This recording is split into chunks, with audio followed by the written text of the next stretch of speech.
عقیدہ ختم نبوت صرف دنیا میں نہیں بلکہ اس کا تذکرہ تو تخلیق کائنات کے وقت عالم ارواح میں بھی کیا گیا تھا۔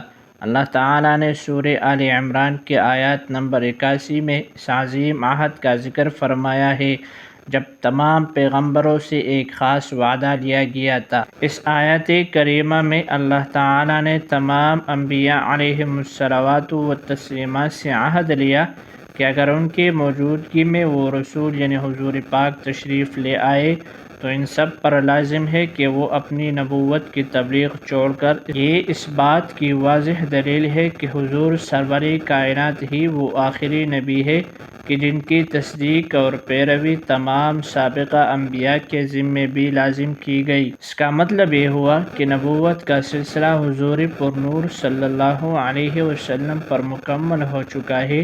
عالم ارواح کا یہ تذکرہ ثابت کرتا ہے کہ ختم نبوت کا عقیدہ اسلام کی بنیاد ہے اور اب قیامت تک کوئی نیا نبی یا رسول نہیں آ سکتا۔